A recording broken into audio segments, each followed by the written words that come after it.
Today I wanted to talk to you about prescribed fire, prescribed burning, controlled fire.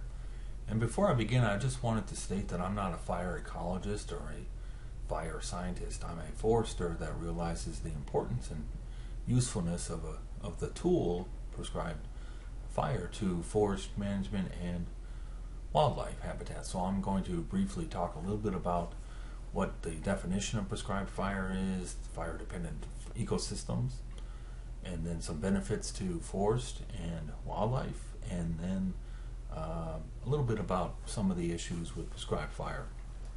So to begin, I'd like to define prescribed burning, prescribed fire, controlled burning, controlled fire. Prescribed fire is a planned fire. Controlled burn, or prescribed burn, by a team of fire experts under specified weather conditions. And we can restore health to ecosystems that depend on fire, fire-dependent ecosystems. Here we can see the deliberate use of fire, specified and controlled conditions, and to meet one or more objectives of forest land management. So often we have more than just one objective to prescribe burning, or if you could say there are certainly more than just one reason why we as foresters, wildlife managers burn or conduct prescribed burns. So here's a definition from the Mississippi Forestry Commission website. Prescribed fire, also known as a controlled burn, refers to the controlled application of fire by a team. Often there's a team and a fair amount of equipment under specified weather conditions. We want to make sure we have the right temperature, the right wind, the wind direction, the mixing height, etc., that help restore health to fire-adapted environments. So as I said, it's not just about health, but health is one objective. But it reintroduces the beneficial effects of fire into an ecosystem, producing the kinds of vegetation and landscapes that we want, and we can reduce the hazard of catastrophic wildfire caused by excessive fuel buildup that you may be seeing in certain parts of the country like the West. So fire is something that should not be feared but respected and used correctly. Native Americans, prior to the arrival of the Europeans, burned regularly. And I used to see this probably 25, 30 years ago, a lot more than I do now when I first got into forestry, kind of this idea that we were going to get back to this pristine landscape prior to the Europeans. But I think people now are relearning, that actually Native Americans did a lot of management on landscape, and they used prescribed fire for many reasons. And that really the landscapes, the forest ecosystems that were encompassed here by the Europeans were not, in a sense, natural. I'm not saying they weren't healthy or not good. I'm just saying they're not natural. They're not pristine, So they've been impacted by man for millennia. And then Smokey the Bear, right? Beginning around 1900, 1910, 1920, more so, right? We almost suppressed fire, right? People feared fire because of certain fires, wildfires that got out of control, and I believe caused extensive damage, but also killed people. And so you have kind of this fear of fire. But really here in the Southeast, probably beginning more so in the 60s, but really, right, we've kind of had more of a culture of burning. We don't really fear it, we respect it, but obviously you should respect fire. And remember, everybody, wildfire, right, we have this idea that this is a wildfire, is something not wanted or not natural. Fire on the landscape is natural. Lightning for years. It's only wildfire from our human perspective. It's doing something that I don't want. So prescribed burning, when we talk about controlled burns, deliberate use, right? We want fire on our terms. And that's really what we're trying to do with prescribed fire. That way we don't have fire occurring not on our terms, but we have fire occurring when we want it, on our terms, on the conditions that we want, and for the objectives and reasons that we want. So we can briefly talk about the fire triangle: oxygen, heat, and fuel. And growing up, I remember learning, and I've continually see it and learn about it, that right, if I put a blanket on a fire, you can basically extinguish that fire because you're taking away the oxygen. And then you have heat and fuel, and sometimes, in my opinion, these can be a little confusing. But fuel, right? Fuel can be fuel. We think of fuel as the wood, okay, the trees, the vegetation, the herbaceous vegetation. But fuel can also be the diesel, the gas, the propane to get the fire started, the lightning, right? That fuel, in a way, But in a way, that could also be the heat. I guess sometimes I don't know if I fully understand the difference between heat and fuel, but you have to have that heat along with the fuel and then the oxygen. But right, fuel can be the trees, the vegetation. Unfortunately, right, fuel can often be animals and often can be building structures, and that's what we get sometimes can get into wildfires. And unfortunately, fuel can even be human beings sometimes. So, right, but you need all three of these to have fire. But let me talk a little bit here about fire-dependent ecosystems. So remember, fire is something to be respected, not feared. Fire has been occurring in our landscapes here in North America for millennia, whether set intentionally by Native Americans or through lightning, or set sometimes unintentionally by people more recently. Okay, but many forests in North America are what are referred to as fire-dependent. These are plants and vegetation communities and associated animals that, right, they depend on that vegetation, that have evolved adaptations and almost a dependence on fire to maintain their existence on the landscape. And if you remove fire off the landscape, you're essentially going to remove that vegetation community, that plant community, the overstory trees, the understory vegetation, and then the animals and insects and so forth that depend on those particular plants. But fires are, they're fundamental to many, not all forests, but to many forests here in North America.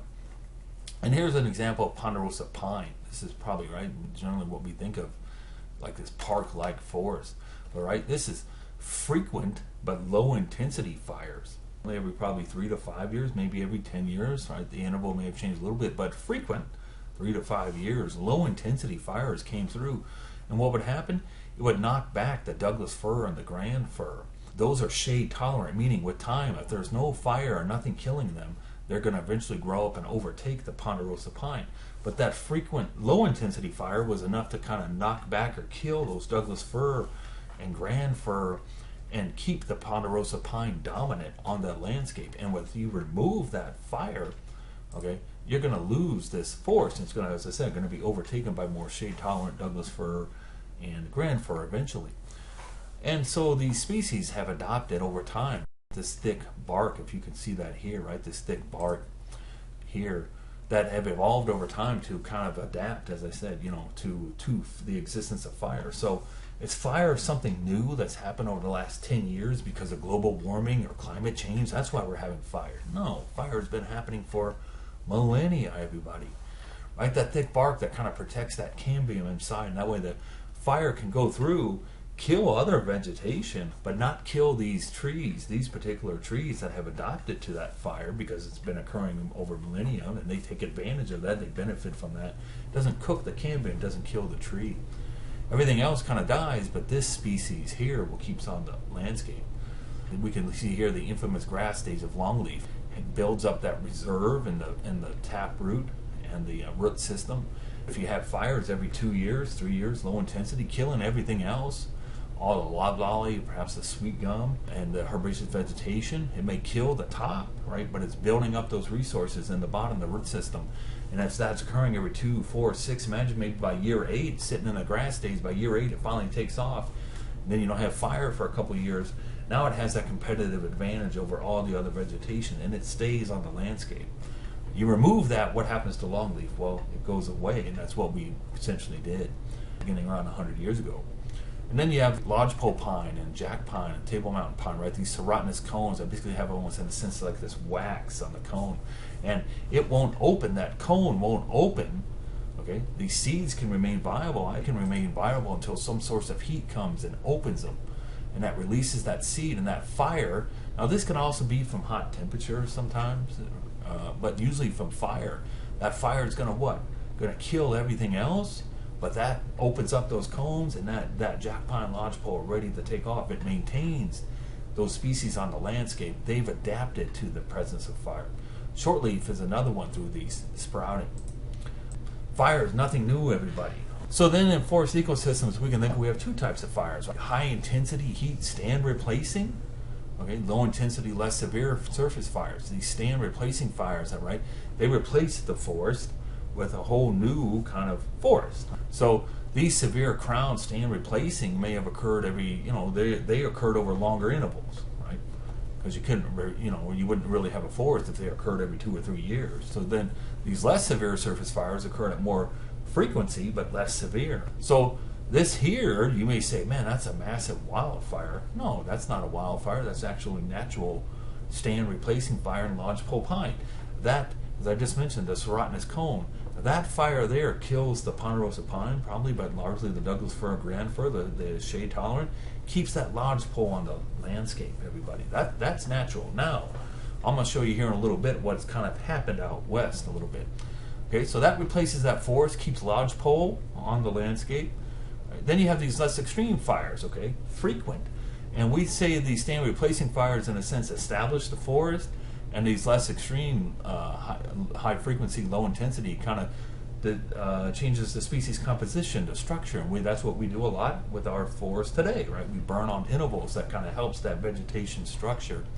And we can think of that here, right, with this ponderosa pine, right? Those high frequency, low intensity keeps this ponderosa pine on the landscape and doesn't allow Douglas fir and grand fir to come in. So then here's many other fire-dependent ecosystems, longleaf pine, turkey oak, many, and you can see that the intervals vary as to how that keeps that particular species, that particular community, and the animals that depend on those species on the landscapes. And maybe if you had slightly different intervals, slightly different frequencies, slightly different intensities, that particular community wouldn't be on the landscape.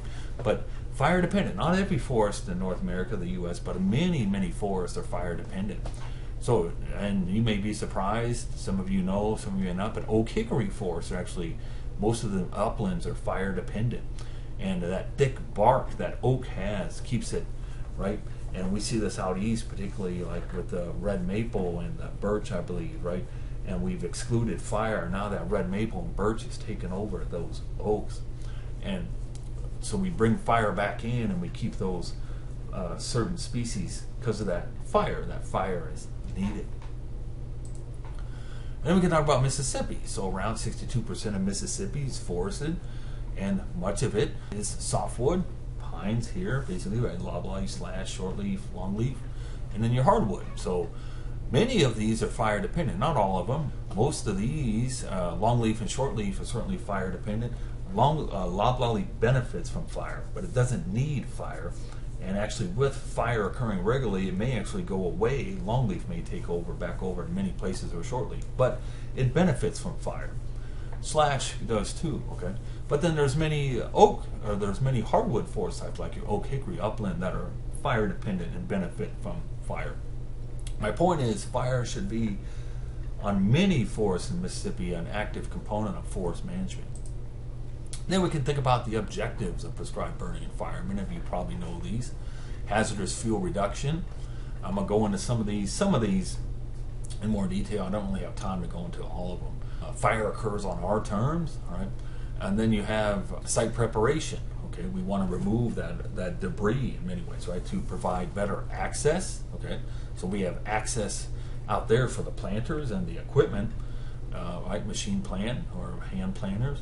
And we have access for walking through, and that's what the Native Americans did a lot. They had for access and to control the wildlife, move the wildlife in a certain place.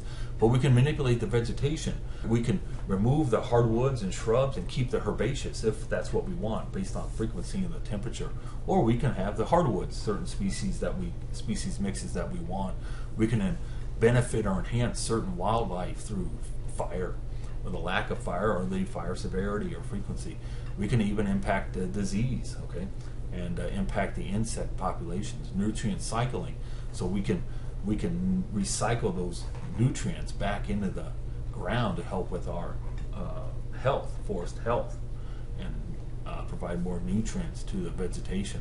Even access or visibility, say, for harvesting. And then the aesthetics. This looks a little bad, but it'll come back, okay? And I'm going to go back here real quick, everybody, right? What is the aesthetics of this here, right? That park-like, all right, versus, say, something like this. You know, which one do we often think of looks better? Now, some people may like this better, but many of us would probably prefer that park-like that you see with ponderosa pine, but not just ponderosa pine. You see it with longleaf, shortleaf, right, depending on the species that you're doing the practices. So here's hazardous fuel reduction. We want fire on our term, right? We're trying to reduce the impacts of lightning, natural, or even human arson, right? And Many of you may not think about it or realize, although maybe of you unfortunately through experience now realize, that wildfires occur here in Mississippi as well. Here's one for 1,700 acres in Harrison County, and that's a pretty good fire right there. Now, right, we don't have the 1.5 million acre fires that you have out west, but your 300 acres were part of that 1,700 acres. That's a big deal to you, all right? So wildfires are still an issue here in Mississippi for a variety of reasons. The commission still works a lot on wildfires. But let me just show you something here, what I'm talking about with your wildfires and your species composition. So this is ponderosa pine from 1909 in a forest, and probably before fire suppression, 1900, 1910, 1920, what happened? We started to suppress fire, okay? And then what happens? The Douglas fir and grand fir start coming in, and you get a lot more vegetation out there, a lot more vegetation and a lot more fuel, that may not be able to withstand the fire. Then you get these ladders. You kind of get the understory and then the mid-story, right? And then maybe even the mid-story, okay? And then you get the overstory. What happens is that fire comes along. The fire here is what? Basically going to stay on the ground, okay? It's going to may even be fast at high intensity, but it's going to stay on the ground. It gets over here, it's going to what? It's going to go up on the ground, and it's going to go up into the mid-story, into the mid-canopy, and then it's going to go up into the overstory, and then what's going to explode. So to me, a lot of the West, Australia, a lot of the problems that we're having are probably not natural, okay? They're not natural fires because we don't have natural forests. We have modified the forest through fire suppression. We have altered those fuel loads and the vertical structure, the species compositions. We have altered those. So, right? And remember, wildfire is only definition or perspective from a human. Right? Fire is nothing new, nothing unnatural about fire. It's a matter of when fire is occurring not on our terms. So those are the things to think about when we're talking about fire. Now here's something a little bit more applicable to us. We can manipulate the understory-overstory relationships that we want, the vegetation that we want. Hardwoods and shrubs, right, they're often susceptible to fire, particularly when they're younger. So we can use that to our advantage, right? If we come through and burn, it looks kind of bad at first, but then what? We get this herbaceous vegetation. But imagine if we do a certain frequency and a certain intensity, we can basically keep out all the shrubs and hardwoods and basically just have that herbaceous vegetation, that park-like forest, if that's what you want. Or we can alter it if you want a little more shrubs or hardwoods in there, right? But, and its vegetation here will often be more nutritious, right? We have more, probably brought the nutrients back into the ground. This vegetation may be healthier, and many wildlife can benefit from that. And there's all kinds of things, and I'm not going to go into all of this, right? These are just some examples of the benefits of fire to wildlife, and you can read it as I'm talking here. But one example is white-tailed deer. In habitats where the fire has been excluded, forest, and over a long period of time, all the vegetation and growth eventually gets out of reach of the deer. Deer eat a lot of the browse. So if I have shrubs or hardwoods are 5 feet tall, and then I don't burn, they don't have fire there, right? 10 feet tall, 15, 20 feet, probably about 10, 15, 20 for sure, right? That vegetation becomes out of reach of the deer, so we may lose habitat from that. So by having a periodic fire, maybe every 3 to 5 years, 2 to 5 years, okay, I can knock those hardwoods or shrubs back and keep them at a height to where the deer can take advantage of that. I can take advantage of that fire and creating the wildlife habitat that I want. And often that's going to be more nutritious, right? I'm recycling those nutrients into vegetation that's more accessible to the deer and likely going to be higher nutrition because of those that nutrient cycling. So the components of fire that determine the impacts on wildlife, the type, sometimes we can talk about like a head fire, backfire, certain combinations of various fire techniques, the season. Warm season versus cool season, dormant versus growing season, how that's going to impact the vegetation that's there, and even perhaps the wildlife directly. The area burn and the extent. Okay, sometimes you may not realize it, but if I burn 1,000 acres, what does that do to the escapability for those animals? What does that do to the habitat for them to hide in, say, in the next few months? Versus if I burn a 20 acre and I'm burning patches of those 1,000 acre, that 1,000 acre, I'm burning 20 acre patches periodically. What does that do to the edge effects in the wildlife habitat, and how many wildlife I could have there rather than just this expansive, large acreage? The intensity and severity, and they're kind of related in a sense, right? I think of it like how much got burned. Did everything get decimated, or did I leave certain vegetation, certain vertical structure of the vegetation there to provide certain characteristics to the wildlife that I'm managing for. The frequency, okay, am I burning every 2 years, every year? Or am I burning every 5 or every 6 years? And I think you could imagine if I'm burning every year, how I could maybe control the vegetation versus if I burn every 3 years versus every 6 years, and how that vegetation can respond in that length of time. Or if I burn now and I never burn for the next 20 years, what's the vegetation I'm going to have? And then the synergy. We were just on a field trip over in Franklin County, a really good field trip, everybody, field day. We got in this real dense forest, and if you run a prescribed fire through that forest, how much response do you think you're going to get to that fire? Well, probably very little, if any, right? There's no understory vegetation there to respond anyway, so what am I going to manipulate?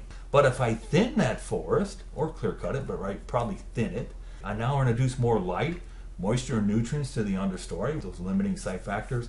That fire now can come in and really benefit probably me much better, and benefit the wildlife, because I now have the ability to have that fire to manipulate the understory vegetation. So I have to kind of pair fire. There's other examples as well with various forest management techniques as well, such as thinning or fertilization even or so. So here's certain wildlife that I can manage for, and I'm not going to go deep into this, but the frequency of the fires, right? Different frequencies, different intensities are going to be beneficial for various animals. The purpose, nesting, feeding, browse, all right? I've already talked about the diversity of the wildflowers. And then the concerns. I don't want to kill, in my opinion, I don't want to kill animals intentionally. Fawns, the nesting, okay, the young, and then the slow-moving animals. So there's various things to consider when I'm managing for a wildlife habitat. And then forest health. And if I can use the fire to reduce the stand density, say, of the hardwoods in my pine stand, how may that help ward off against southern pine beetle and make the pines more healthy? I can kill the alternate host for fusiform rust of pine. The alternate host is oak. I can kill that with fire.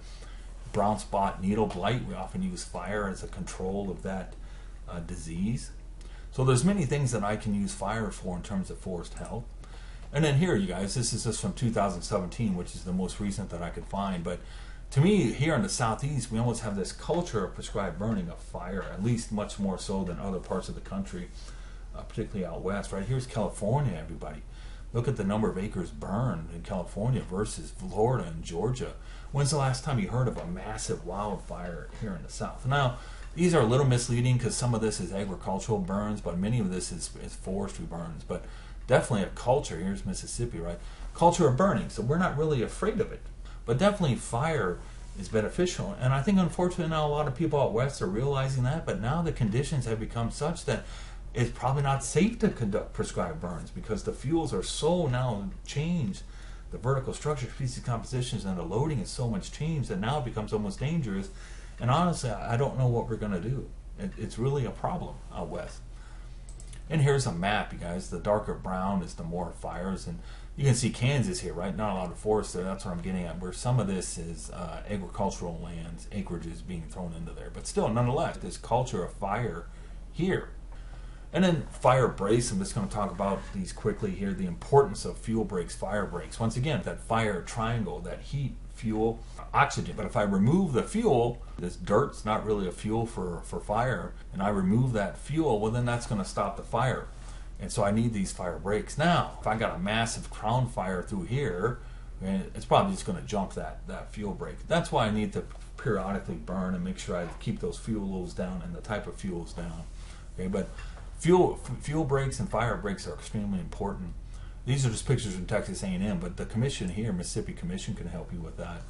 And then your smoke management, everybody, extremely important. And I don't have time to go deep into this, but the smoke management is a very important part of prescribed burning and issues with prescribed burning and the burn plans and the liabilities associated. So definitely you need to work with professionals who have experience. And then the weather conditions and types of vegetation. So what is the moisture content of the vegetation? What is the species of the vegetation? What is the size? And then the weather conditions, right? Is it just rained? Is it going to rain? Where's the wind direction? What's the relative humidity? Things like the mixing height. Where's that smoke gonna go? So there's many things to consider to a prescribed burn. And as I said, everybody, this is not really a presentation on how to conduct burns, just kind of introducing prescribed burning. And then you have the Mississippi Prescribed Burning Act. And these are things that definitely are strongly recommended. and that you can reduce the liability working with a burn manager, written burn plan, and getting a burn permit.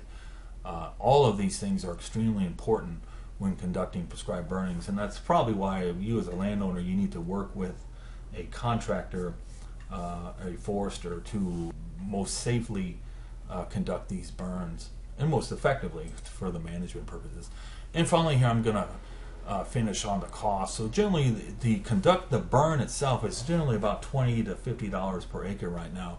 Site preparation is probably going to be a little bit more than say like a mid-rotation prescribed burn, but around $20 to $50. Now if the person's got to build the fuel breaks and the fire breaks, you're going to probably pay more.